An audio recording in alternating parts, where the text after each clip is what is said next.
సమస్తమును ఎరిగిన దేవుడు తండ్రి మీ స్తోత్రాలు తెలియజేస్తున్నాం నాయన. అయా మహిమగల రాజానికి వందనాలు తండ్రి. గొప్ప దేవుడు తండ్రి దిగ్గలలో నాయన వాక్యమును వింటున్నారు నాయన. వారి వాక్యం నాయన పరమేశ్వరుడు సహాయం చేయండి.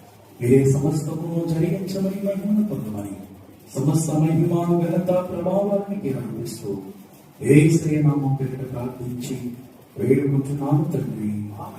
ఆమేన్. ఆమేన్. దయచేసి అందరూ కూడా మీ దగ్గర ఉన్న పరిశుద్ధ గ్రంథాలు తెరవండి. మీ దగ్గర ఉన్న బైబిల్ గ్రంథాలు తెరవండి. అందరూ కూడా పరిశుద్ధ గ్రంథం నుంచి కీర్తనల గ్రంథం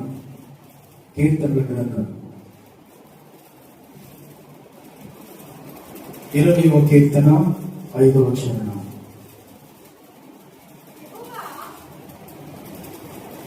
యెహోవా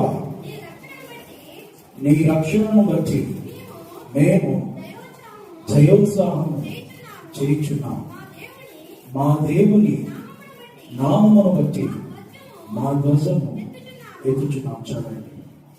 ఇక్కడ భక్తుడు చాలా ధైర్యంగా చెప్తున్నాడు. భక్తుడు చాలా దేవుని మీద ఆధారపడి, దేవునికి తెలుసు సమస్తము,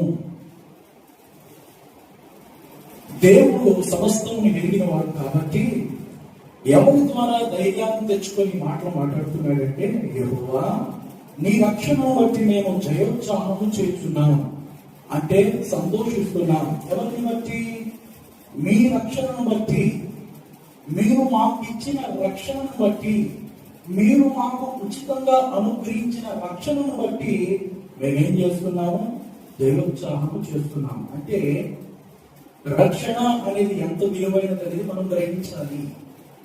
ఆత్మీయులుగా మనం పొందుకున్న దేవుని ద్వారా పొందుకున్న రక్షణ ఎంతో విలువైనది, ఎంతో భాగ్యమైనది. మనం కలిగి ఉన్న వాటి కన్నా చాలా గొప్పది. నీ రక్షణ పాత్రను చేత పుచ్చుకొని నేను నీ కృతజ్ఞతాస్తుతులు చెల్లిస్తాను ప్రభు అంటాడు భక్తుడు. అదే రీతిగా ఈ కీర్తన గ్రంథం 20వ కీర్తన 5వ చరణంలో చక్కని మాట, నీ రక్షణను బట్టి మేము జయోత్సాహము. అంటే ఒక యుద్ధంలో గెలిచినప్పుడు, ఒక రాజ్యము పైన మరొక రాజ్యము దండెత్తినప్పుడు, ఒక ప్రభుత్వం పైన మరొక ప్రభుత్వం దండెత్తి ఆ ప్రభుత్వాన్ని గెలిస్తే లేదా ఆ రాజ్యాన్ని గెలిస్తే గెలిచిన వారికి మహా ఆనందం కలుగుతుంది, గెలిచిన వారికి మహా సంతోషం కలుగుతుంది.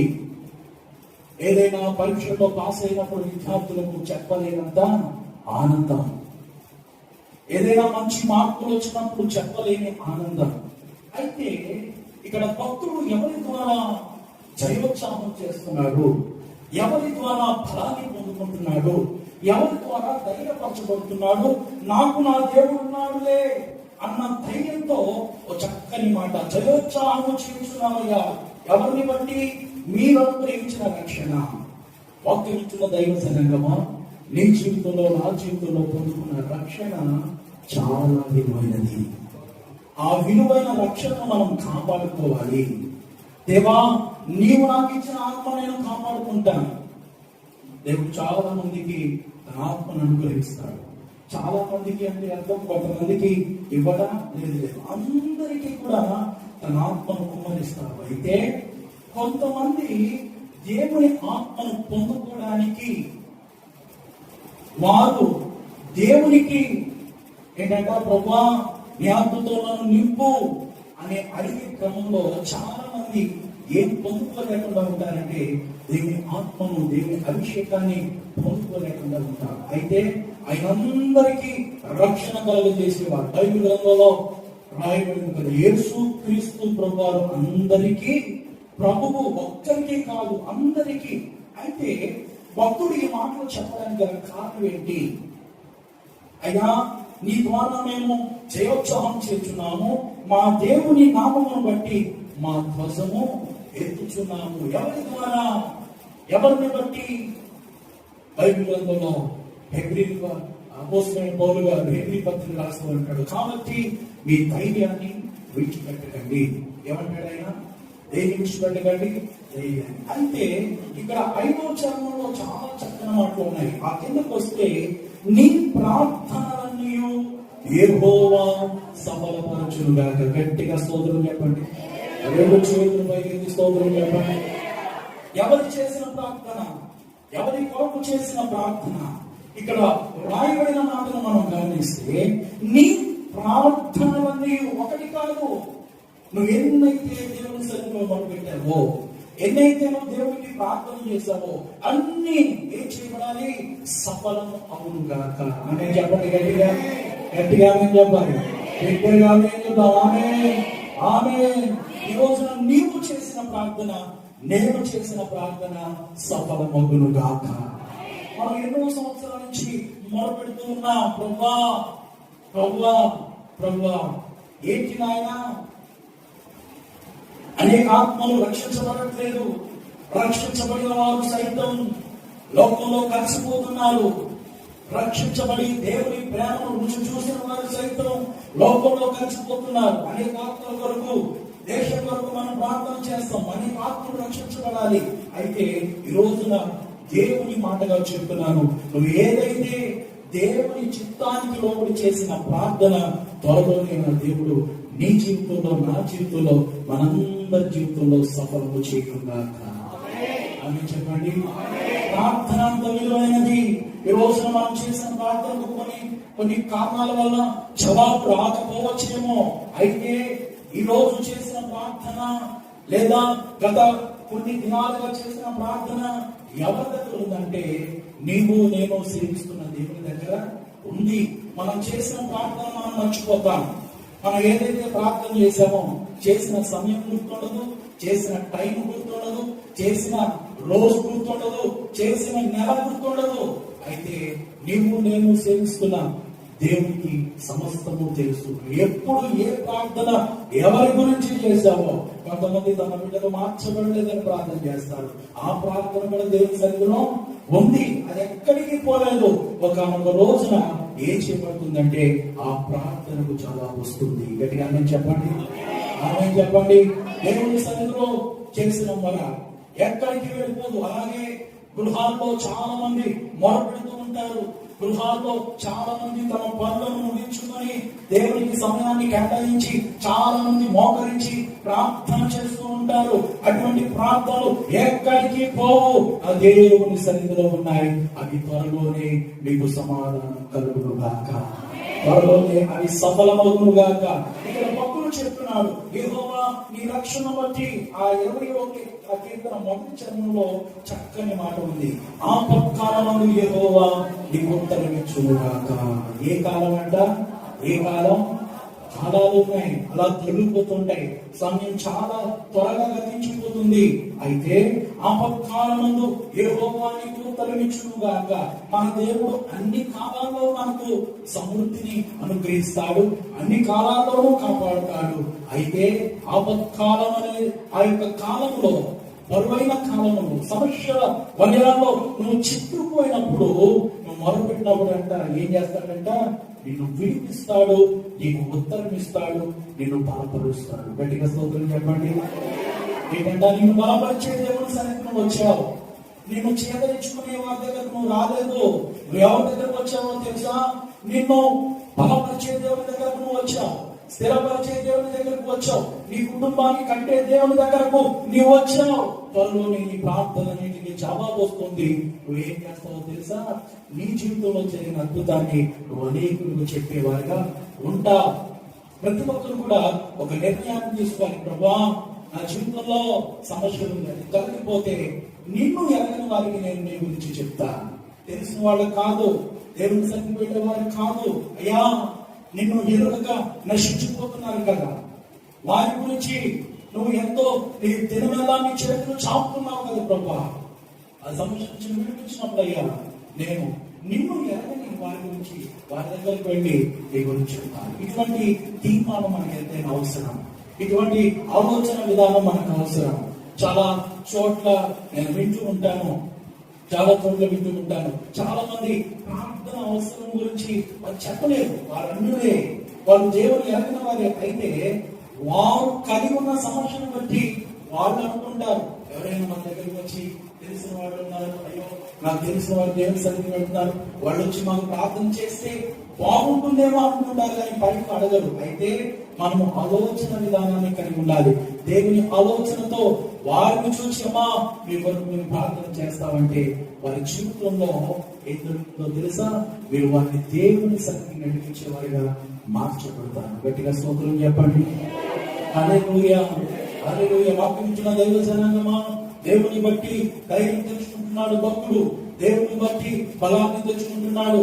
అంతేకాదు మీ ప్రార్థనలన్నీ ఈరోజు మనం ఎన్నో సంవత్సరాల నుంచి ప్రార్థన చేస్తున్నాం, సంఘం గురించి ప్రార్థన చేస్తున్నాం, సంఘంలో అవసరాల గురించి ప్రార్థన చేస్తున్నాం, ఈ ప్రాంతం రక్షించబడాలని ప్రార్థన చేస్తున్నాం. నిజమే, ప్రార్థనలన్నీ కూడా ఎక్కడికి పోవు, అవన్నీ కూడా త్వరలో సఫలపరచబడును గాక అని చెప్పండి. గట్టిగా అని చెప్పండి.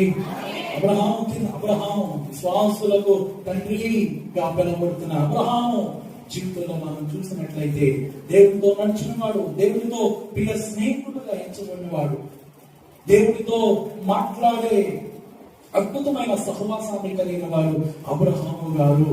విశ్వాసంలో బలిష్ఠుడు, అనేకులకు ఆదర్శంగా నిలిచిన వాడు. అయితే ఒక సందర్భంలో తన ఇంటి పెద్ద దాసుడైన ఎలియాజరును పిలిచి, అయ్యా నువ్వు నాకు ఒక పని చేసి పెట్టాలి. అయ్యా చెప్పండి, అయ్యా మీ కొరకు నా ప్రాణాన్ని ఇస్తాను, లేదా మీ కొరకు నేను మీ దాసుని, మీరు ఏది చెప్పినా చేస్తాను అని అడిగినప్పుడు అబ్రహాం అంటారు, అయ్యా ఇదిగో నేనుంటున్న ప్రదేశంలో ఉన్న వారి దగ్గర నుంచి నా కుటుంబానికి నేను, నా కుమారుడికి నేను ఆ యొక్క భార్యను తీసుకోవడం నాకు ఇష్టం లేదు, నా సొంత జనాంగం దగ్గరికి వెళ్ళాలి అని తన దాసుడైన అబ్రహాం గారు తన దాసుడైన ఎలియాజరు చెప్పినప్పుడు ఎలియాజరు చక్కని ప్రణాళిక కలిగి చక్కని ప్రార్థన చేస్తున్నాడు. ఆ ప్రార్థన ఏంటో ఈ రోజు మనం బైబిల్ గ్రంథంలో చూద్దాం. ఆది కాండము 24వ అధ్యాయము, ఆది కాండము 24వ అధ్యాయము 12వ వాక్యం. నా యజమానులకు అబ్రహాము దేవుడైన యెహోవా నేను వచ్చిన కార్యమును త్వరలో సఫలము చేసి నా యజమానులకు అబ్రహాము మీద అనుగ్రహము చూపుము. దేవునికి మహిమ కలుగును గాక. మీకు అర్థమైందండి? ఇక్కడ ఎవరు ప్రార్థన చేస్తున్నారు దేవునికి? అబ్రహాము సేవకుడైన, ఇంటిలో పెద్ద దాసుడైన ఎలియాజరు దేవునికి ప్రార్థన చేస్తున్నాడు. అయ్యా ఒక చక్కని ప్రణాళిక కలిగిన ప్రార్థన, చక్కగా ప్రార్థన చేస్తున్నాడు. ఏమంటున్నాడో చూద్దాం. నా యజమానులకు అబ్రహాము దేవుడైన యెహోవా. అర్థమవుతుందండి? ఎంత చక్కగా చెప్తున్నాడో, ఎంత చక్కగా మాట్లాడుతున్నాడో, ఎంత చక్కగా వివరణతో కూడిన ప్రార్థన. ఏమని చెప్తున్నాడు?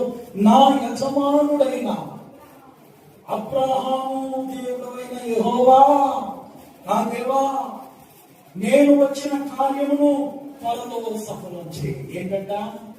అయ్యా నేను ఏ పని మీద వచ్చానో, నేను ఏ పని మీద ఈ యొక్క ప్రాంతానికి వచ్చానో, ఏ పని మీద నేను దేశానికి వచ్చానో నీకు సమస్తము తెలుసయ్యా. నువ్వు సమస్తమును ఎరిగిన వాడవు, నువ్వు గొప్ప దేవుడవు. నా యజమానుడైన అబ్రహాము నీ యందు అమితమైన భయభక్తులు కలిగిన వాడు, బహు భయభక్తులు కలిగి జీవించిన వాడు. ఆ సంగతి నేను ఎరుగుదును, ఆ సంగతి నాకు బాగా తెలుసు. అయితే నా యజమానుడు అబ్రహాము దేవుడైన యెహోవా నేను వచ్చిన కార్యమును త్వరలో సఫలము చేసి నా యజమానుడు అబ్రహాము మీద ఏం చూపాలంట? అనుగ్రహం త్వరలో సఫలము చేసి. అంటే ఎంత చక్కగా దేవునితో మాట్లాడుతున్నాడు చూడండి. చక్కగా ముందుగానే చెప్పేస్తున్నాడు ఎలియాజరు, అయ్యా నేను చూడండి అక్కడ నేను నీళ్లు చేరమని అడిగినప్పుడు, అయ్యా మీరేం ఇబ్బంది పడకండి, మీరు నీళ్లు త్రాగండి, మీ ఒంటిలకు కూడా నేను నీళ్లు పెడతాను. ఎవరైతే ఆ మాట చెప్తారో ఆమె నా యజమానులకు కుమారులకు భార్య అవ్వాలి అని ముందుగానే ఎవరితో చెప్తున్నాడు చెప్పండి? ఎవరితో చెప్తున్నాడు? దేవుడితో చెప్తున్నాడు. త్వరలో సఫలము చేయ్యా. నిజమే, ఎప్పుడైతే ఎలియాజరు దేవునికి మొదలుపెట్టాడో అద్భుతం ఆ ప్రార్థన సఫలం చేయబడింది. గట్టిగా స్తోత్రం చెప్పండి. రోజున మన ప్రార్థనలు, మన విజ్ఞాపనలు, మనం రోజువారీ చేసే ప్రార్థనలు, రోజువారీ చేసే విజ్ఞాపనలు ఆ దేవుడు సఫలం చేయడా? మన దేవుడు అంగీకరించడా? మన దేవుడు సఫలం చేయడా? ఖచ్చితంగా సఫలం చేస్తాడు. అయినా ఎలియాజరు ఒక మాట చెప్పినప్పుడు, అయ్యా ఎంత గొప్ప దేవుడో నీవు, త్వరలో నా కార్యాన్ని సఫలం చేయగలవా అని అడిగినప్పుడు దేవుడు ఏం చేశాడు? అద్భుతం చేశాడు. అంతేకాదు, మన వాక్యంలో పెడితే దినవృత్తాంతాల గ్రంథం, 2వ దినవృత్తాంతాల గ్రంథం 15వ అధ్యాయము 7వ వాక్యం, పేజీ నెంబర్ 370, పేజీ నెంబర్ 370. అక్కడ చక్కని మాట రాయబడింది చూడండి. పేజీ నెంబర్ 370, దినవృత్తాంతాలు 2వ గ్రంథం 15వ అధ్యాయము 7వ వాక్యం. కాగా మీరు బలహీనులు కాక,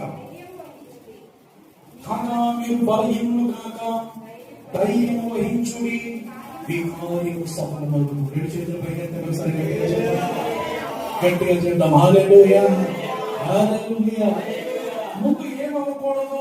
బలహీనుడు అవ్వకూడదు, బలహీనుడు అవ్వకూడదు, బలహీనపరచబడకూడదు.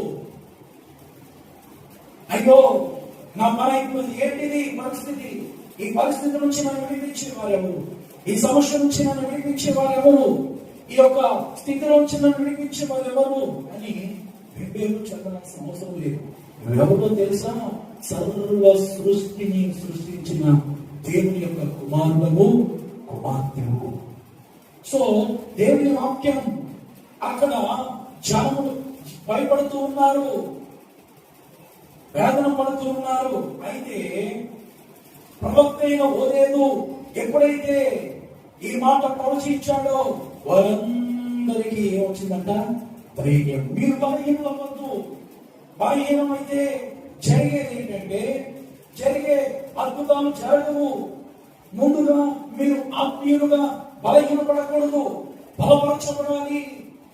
ఎందుకు అంటే దేవుడు మీ పక్షంగా ఉన్నాడు అని ప్రవక్త ప్రవచిస్తున్న మాటలు. కాగా మీరు బలహీనులు కాక ధైర్యంగా ఉండండి, ధైర్యంగా ఉండండి. కొన్ని పరిస్థితులు మనం ఏం చేస్తుంటాయి? ఆందోళనకరంగా ఉంటాయి. కొన్ని పరిస్థితులు మనం ఇబ్బంది పెడుతూ ఉంటాయి. మనము బలహీనపరచబడకుండా, ఆందోళనకు గురి కాకుండా బలవంతులుగా ఉన్నప్పుడు జరిగే అద్భుతం ఏంటంటే కార్యములు సఫలమవుతుంది. గట్టిగా స్తోత్రం చెప్పండి. హల్లెలూయా, హల్లెలూయా, హల్లెలూయా. మన జీవితంలో మన దేవుడు ఇటువంటి అద్భుతాలు చేయడానికి ఎంతగానో సిద్ధపడి ఉన్నాడు. నీకు ఒక విషయాన్ని నేను జ్ఞాపకం చేస్తా. నెహెమ్యా దగ్గరకు ఒక వార్త వచ్చింది. ఏంటంటే యెరూషలేము ప్రాకారాలు పడగొట్టబడ్డాయి, వాటి గుమ్మాలు అగ్నితో కాల్చబడ్డాయి అనే సమాచారం వచ్చింది. ఒక దుర్వార్త. యెరూషలేము పట్టణం ఆ యొక్క ప్రాకారాలు పడగొట్టబడ్డాయి, గుమ్మములు అగ్నితో కాల్చబడ్డాయి. ఎప్పుడైతే ఈ వార్త విన్నాడో నెహెమ్యా, దేవుని యందు భయభక్తులు కలిగిన దేవుని సేవకుడు, దేవుని కొరకు ఎంతగానో ఆసక్తి కలిగిన వ్యక్తి, దేవుని కొరకు ప్రయాసపడడానికి తీర్మానించుకున్నాడు. దేవుని కొరకు నిలబడాలి, నేను దేవుని పని చేయాలి అని నిలబడిన ఈ నెహెమ్యా ఒక చోట ఉద్యోగాన్ని చేస్తూ ఉన్నాడు. చాలా మంది ఉద్యోగం చేస్తే చాలు, దేవుడు వద్దు, దేవుని సన్నిధి వద్దు, లేదా ఏదైనా పని చేస్తే దేవునికి సమయం ఇవ్వరు, దేవుని ఆరాధించడానికి సమయం ఇవ్వరు. ఇక్కడ నెహెమ్యా ఒక ఉన్నతమైన ఉద్యోగం, రాజుగారికి కిందందించే ఓ మంచి ఉద్యోగం, ఒక మంచి పామదాయకుడిగా ఉన్నాడు, ఒక మంచి స్టేజ్ లో ఉన్నాడు. ఈ రోజు వాక్యం వింటున్నా దైవజనంగమా, యూట్యూబ్ ద్వారా వాక్యం వింటున్నా నా ప్రియ సహోదరి సహోదరులారా, గమనించండి. నువ్వు ఉద్యోగం చేస్తున్నా దేవుడికి నువ్వు సమయాన్ని ఇవ్వాలి. నువ్వు ఏ పని చేసుకుంటున్నా దేవుడికి సమయాన్ని ఇవ్వాలి. నువ్వు సంపాదించుకుంటున్నా ఏం చేయాలి? దేవుడికి సమయాన్ని ఇవ్వాలి. దేవునికి వేరే నుండి మనం ఏమి చేయలేము అనే విషయాన్ని గుర్తుపెట్టుకోవాలి. ఈ రోజున చాలా మంది చేసే పొరపాటు ఏంటంటే, దేవునికి ఇవ్వడానికి నా దగ్గర సమయం లేదు, దేవుని సన్నిధికి వెళ్ళడానికి నా దగ్గర సమయం లేదు. లేదు లేదు, దేవుడిని చూస్తా ఉన్నాడు నిన్ను. పక్కనించిన దైవజనంగా గుర్తుపెట్టుకోవాలి. మనం ఎంత బిజీ షెడ్యూల్ ఉన్నా, మనకెంత బిజీ ఉన్నా దేవుని సన్నిధిని నిర్లక్ష్యం చేయడం అనేది అది మంచిది కాదు. అది ఆత్మీయ జీవితానికి, ఆత్మీయులకు ఏమాత్రం కూడా అది తగదు. ఇక్కడ నెహెమ్యా ఒక ఉన్నతమైన స్థితిలో ఉన్నప్పటికీ దేవుని యెరూషలేము గురించి సమాచారం వచ్చినప్పుడు ఎంతో బాధపడిపోతున్నాడు. అయ్యో ఏంటి పరిస్థితి ఎలాగ అయిపోయిందని ఎంతగానో వేదన చెందుతున్నాడు. అతను తన పని తాను చేసుకుంటూ కూడా దేవుని ఎంతో భయభక్తులు కలిగి ఉన్నాడు. ఈ రోజున మన పని మనం చేసుకోవాలి. మనం చేస్తున్న ఉద్యోగాలు కావచ్చు, వ్యాపారాలు కావచ్చు, చేతి పనులు కావచ్చు, ఏదైనప్పటికీ కూడా నీ పని నువ్వు చేసుకుంటూ దేవునికి సమయాన్ని ఇవ్వాలి. దేవుని సన్నిధికి వచ్చి ఆరాధించాలి. పని ముఖ్యమే, కానీ దేవుని కన్నా ఎక్కువ కాకూడదు. పని మన జీవనాధారమే, కానీ అది దేవుని కన్నా ఎక్కువ కాకూడదు. ముందు దేవునికి సమయాన్ని మనం ఇచ్చేవారుగా ఉండాలి. అయితే నెహెమ్యా అంత ఉన్నతమైన స్థితిలో ఉన్నాడు. ఎప్పుడైతే యెరూషలేము ప్రాకారాలు పడగొట్టబడ్డాయని విన్నాడో, ఎప్పుడైతే యెరూషలేము యొక్క ఆ ప్రాకారం యొక్క గుమ్మాలు కాలిపోయాయని విన్నాడో, ఏం చేస్తున్నాడు చూడండి. నెహెమ్యా పేజ్ నెంబర్ 401, 1వ అధ్యాయము 11వ వాక్యం. పేజ్ నెంబర్ పాత నిబంధన గ్రంథం 401. నెహెమ్యా 1:10.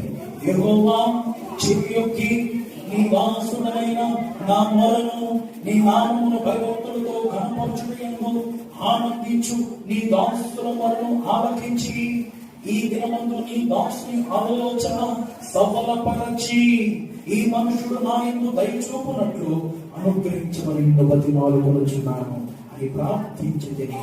నేను రాజునకు గిన్నె అందించువాడిని ఉంటుంది. దేవునికి మహిమ కలుగునుగాక.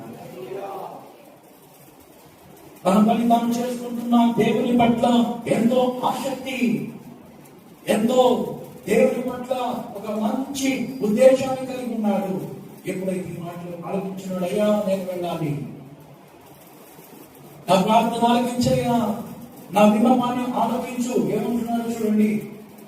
నీ నామమును భయభక్తులతో ఘనపరచుటయందు ఆనందించు నీ దాసుల మొరను ఆలకించి ఈ దినమందు నీ దాసుని ఆలోచన సఫలపరచయ్యా. గట్టిగా స్తోత్రం చెప్పండి. మొట్టమొదటిగా మనం చూసాం, నీ ప్రార్థనలన్నీ సఫలపరచబడగాక దేవుని వాక్యాన్ని మనం చూసాం. రెండవదిగా అబ్రహాము తన దాసుడైన పెద్ద దాసుడు ఎలియాజరు అన్నాడయ్యా, ఈ దినమందు నా కార్యం మీరు సఫలం చేయండి అన్నట్టుగానే దేవుడు ఆ యొక్క కార్యం సఫలం చేశాడు. అలాగే నెహెమ్యా కూడా, అయ్యా ఈ దీన దాసుని యొక్క ఆలోచనను మీరు సఫలం చేసి ఈ మనుషుడు నా యందు దయ చూపునట్లు మీరు నాకు సహాయము. ఎంత చక్కని ప్రార్థన, ఎంత చక్కని ప్రార్థన చేశాడు చూడండి. ఒక మనిషి దయ కావాలి అన్న ఏం చేయాలంట? ప్రార్థన అవసరం. సొలొమోను మంచి జ్ఞానవంతుడై, సొలొమోను చాలా జ్ఞానాన్ని సంపాదించాడు. తన హృదయానికి ఏదైతే సంతోషం అన్ని చేయమన్నాడు.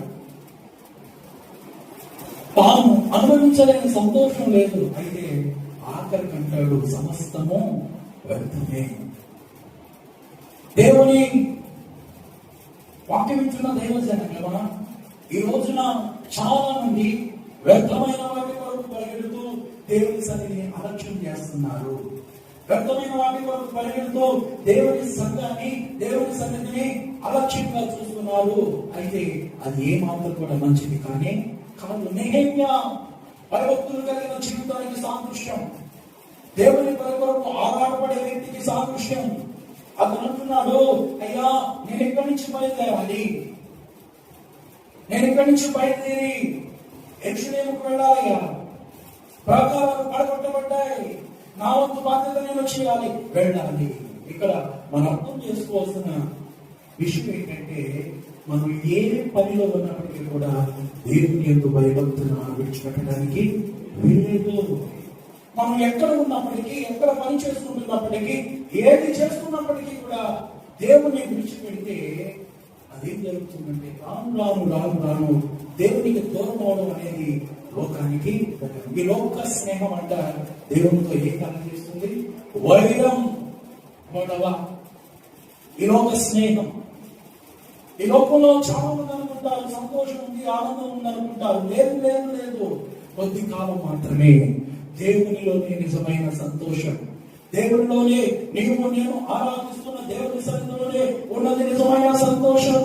ఆయనలోనే ఉంది నిజమైన ఆనందం. ఎందుకంటే మన కార్యము సఫలం చేసేవారు ఆయన ఒక్కరు మాత్రమే. గట్టిగా స్తోత్రం చెప్తామని హల్లెలూయా, హల్లెలూయా, హల్లెలూయా. ఆఖరి మాట చెప్తాను చూడండి. మత్తయి సువార్త 13వ అధ్యాయము, మత్తయి సువార్త 13వ అధ్యాయము 23వ వాక్యం చదవండి. చక్కని మాట ఉంటుంది అక్కడ. మత్తయి సువార్త 13వ అధ్యాయము 23వ వాక్యం.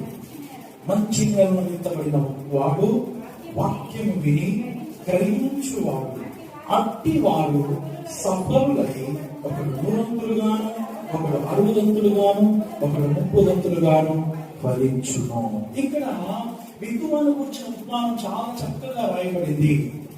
అయితే ఎవరు ఫలిస్తారు, ఎవరు సఫలం అవుతారు అంటే, మంచి నేలను పడిన విత్తనం ఏ రీతిగా సఫలమవుతుందో వాక్యం వింటున్నప్పుడు కూడా మన హృదయం ఆ రీతిగా ఉండాలి. వాక్యం విత్తబడుతున్నప్పుడు, దేవుడు మనతో మాట్లాడుతున్నప్పుడు, ప్రభు మనతో మాట్లాడుతున్నప్పుడు మన హృదయం ఒక మంచి నేల. నేలలో చాలా రకాలు ఉన్నాయి, భూముల్లో కూడా చాలా రకాలు ఉన్నాయి. అయితే ఆత్మీయులుగా దేవుని సన్నిధిలో మనం ఉన్నాం, దేవుని ఆలయంలో మనం దేవుని ఆరాధిస్తున్నాం. అయితే దేవుని సన్నిధిలో ఆత్మీయులుగా ఉన్న మన హృదయం ఎలా ఉండాలి? అక్కడ విద్వాను ఉపమానం గురించి చాలా చక్కగా రాయబడింది కదా. అయితే మంచి నేలను పడిన ఆ విత్తనం, మంచి నేలను విత్తిన వాడు వాక్యము విని గ్రహించువాడు. ఏం చేయాలంట? వాక్యం వినాలి, ఎందుకు చెప్తున్నారో గ్రహించాలి. ఎందుకు చెప్తున్నారో గ్రహించాలి. అంటే గ్రహించే వారు ఉన్నారు, గ్రహించని వారు కూడా ఉన్నారు. అర్థమవుతుందండి? అందరూ గట్టిగా స్తోత్రం చెప్పండి. చేతుల పైకెత్తి. అర్థమవుతుంది? గ్రహించే వారు ఉన్నారు, గ్రహించని వారు ఉన్నారు. మంచి నేలను విత్తిన వాడు, విత్తబడిన వాడు వాక్యం విని గ్రహించువాడు. అంటే వాక్యం వింటున్నప్పుడు మన హృదయాలు మంచి నేలగా మార్చబడినప్పుడు ఏమవుతుందంటే, విత్తబడిన వాక్యం మన హృదయాల్లో ఫలిస్తుంది. దేవుడు ఈ రోజు ఎలా మాట్లాడుతున్నాడు? నిజమేనేమో, నిజమే కాబోలు, నేను అలాగే ఉన్నాను కదా, నేను గ్రహించట్లేదు, దేవుడికి సమయాన్ని ఇవ్వట్లేదు కదా, అందుకోసం దేవుడు సమయాన్ని ఇవ్వని మాట్లాడుతున్నాడేమో, నేను పని అని దేవుడి సన్నిధిని పక్కన పెట్టాను కదా, అందుకోసమేమో దేవుడు నాతో మాట్లాడుతున్నాడు అని గ్రహించాలి. ఎవరు గ్రహిస్తారు అంటే అందరూ కాదు, మంచి నేలను విత్తబడిన వారు. ఈరోజు వాక్యం వింటున్నదేమో, వాక్యం విని మనం గ్రహించాలి. ప్రభు మాత్రమే మాట్లాడుతున్నాడు కదా. ఎవరైతే ఈ రీతిగా ఉంటారో ఆ యొక్క వాక్యము వారి హృదయాల్లో ఫలిస్తుంది. వారు ఆత్మీయంగా అభివృద్ధి చెందుతారు, ప్రార్థనా పరంగా అభివృద్ధి చెందుతారు, ఆత్మీయంగా అనేకులను నడిపించే వారిగా మార్చబడతారు. ఆ రీతిగా మనమందరం ముందుకు కాక హృదయం ఎలా ఉండాలంట? మంచి నేల. చాలా నేలలు ఉన్నాయి, చాలా భూములు ఉన్నాయి. అయితే అవన్నీ మనకు వద్దు. మంచి నేల. ప్రభావం నిజమే, ఇప్పటి వరకు నా హృదయం అనే నేల మంచిగా లేదేమో, నీ వాక్యాన్ని వెంటనే పోతున్నాను కానీ నేను గ్రహించట్లేదేమో. ప్రభా, ఈ రోజు నాతో మాట్లాడాను, నేను గ్రహిస్తాను అనే స్వభావానికి మనము వచ్చుదుము గాక. ఈరోజు వాక్యం ద్వారా మనం ఏమర్థం చేసుకోవాలి? దేవుడు మన ప్రార్థనలు సఫలం చేస్తారు. చాలా మంది బాధపడుతుంటారు, కానీ దేవుడు నా ప్రార్థన విన్నాడా లేదా? రెండోది ఏమనుకుంటారండి, దేవుడు నా ప్రార్థన అంటే ఎందుకు నాకు ఈ శ్రమలు, ఎందుకు నాకు ఈ ఇబ్బందులు? లేదు, ఈ శ్రమలన్నీ కూడా ఏం చేయబడతాయి తెలుసా? ఒకనొకనై తీసివేయబడతాయి. ఎప్పుడు నీ ఇబ్బందులన్నీ కూడా తీసివేయబడతాయి. ఈ ప్రార్థన నా దేవుడు సఫలం చేస్తాడు. ఆ రీతిగా నువ్వు దేవుని సన్నిధిలో ఏం చేయాలంట? వినమ్రత కలిగి దేవునికి ఏం చేయాలంట? విధేయత కలిగి జీవించు వారిగా ఉండాలి. ఆనాడు అబ్రహాము సేవకుడైన పెద్ద దాసుడైన ఎలియాజరు దేవునికి ప్రార్థన చేసినప్పుడు అద్భుతం జరిగింది. నెహెమ్యా ప్రార్థన చేసినప్పుడు అద్భుతం జరిగింది. వాక్యం దైవ సంగమా, మన జీవితాల్లో కూడా మన ప్రార్థనలు దేవుడు వింటాడు. అయితే మొట్టమొదటి స్థానం ఎవరికి ఇవ్వాలి? దేవుడికి ఇవ్వాలి. అది గుర్తుపెట్టుకోవాలి. మన జీవితంలో ఎవరు ముఖ్యం? మన జీవితాల్లో మన జీవితాన్ని నడిపిస్తున్న యేసు ప్రభు వారిని మనకు ముందుగా పెట్టుకొని మనం నడిచేవారిగా ఉండాలి. ఆ రీతిగా దేవుడు మనను అటువంటి భయభక్తులతో మనం నింపునుగాక. అటువంటి భక్తి చేస్తూ మనం అనేకులకు ఆదర్శంగా మార్చబడుదుముగాక. దేవుడు తన పరిశుద్ధ వాక్యం దీవించుగాక. మోకరించండి, ప్రార్థన చేద్దాం. ప్రేమ కలిగిన తండ్రి, నీకు వందనాలు, స్తోత్రాలు తండ్రి. మహిమ గల రాజా, నీకు వందనాలు తండ్రి. ఎంతవరకు నాయన మీరు వాక్యం ద్వారా మాట్లాడారు ప్రభువా. మా దేవా, నీ రక్షణ బట్టి మేము జయోత్సాహం చేయించున్నాము. మా దేవుని నామమును బట్టి మా దోషమిస్తున్నాము అని భక్తుడు సెలవిస్తున్నాడు ప్రభువా. అవును తండ్రి, నీ రక్షణ బట్టి మేము నాయన అయ్యా నేను ఎంతో సంతోషిస్తున్నాం తండ్రి. మీరు మాకు అనుగ్రహించిన రక్షణ ఎంతో విలువైనది ప్రభా. అందరి మధ్య నీకు స్తోత్రాలు తండ్రి. మీ వాక్యం ద్వారా మాట్లాడుతున్నారు అయ్యా నీ ప్రార్థనలన్నీ సఫలం చేయబడతాయి. కుమారుడా, నువ్వు భయపడద్దు, కుమార్తె నువ్వు భయపడద్దు. నీ ప్రార్థన నేను వింటున్నాను, నీ ప్రార్థన నేను ఆలోచిస్తున్నాను, నీ ప్రార్థన నేను సమాధానం చేస్తాను, నీ ప్రార్థనకు నేను జవాబునిస్తానని సెలవించాను ప్రభు. మా ప్రార్థనలు సఫలం చేసే దేవుడు తండ్రి, మా కార్యములు సఫలం చేసే దేవుడు తండ్రి. అందరి బట్టి నీకు వందనాలు తండ్రి. ఎంతవరకునైనా నీ పిల్లలందరితో మీరు మాట్లాడారు ప్రభా. వాక్యం అందరూ హృదయాలు పాలించుటకు సహాయం చేయి. మంచి నేలను విత్తబడిన వాడు 100 60 30 ఫలిస్తారని సెలవించారు. అవును తండ్రి, నీ వాక్యం నీ పిల్లలందరూ కూడా ఆ రీతిగా ఆత్మీయతలో ఫలించుదురుగాక, ప్రార్థనా జీవితంలో ఫలించుదురుగాక, సంఘ సహవాసంలో ఫలించుదురుగాక. ఈ సహవాసంలో వారు అనేకుని స్థలిని నడిపించేవారుగా ఏర్పరచబడి వారు అనేకుని వైపు తిరిపి నీ నామానికి మహిమకరంగా జీవించువారుగా ఉండుగాక. అద్భుతకరుడా, నీకు స్తోత్రాలు తండ్రి. మీరు మాత్రమే మహిమను పొందండి, మీరు మాత్రమే ఘనతను వహించండి అయ్యా. ఎంతవరకు ప్రేమించిన అయ్యా దానం వచ్చి నీకు వందనాలు అయ్యా.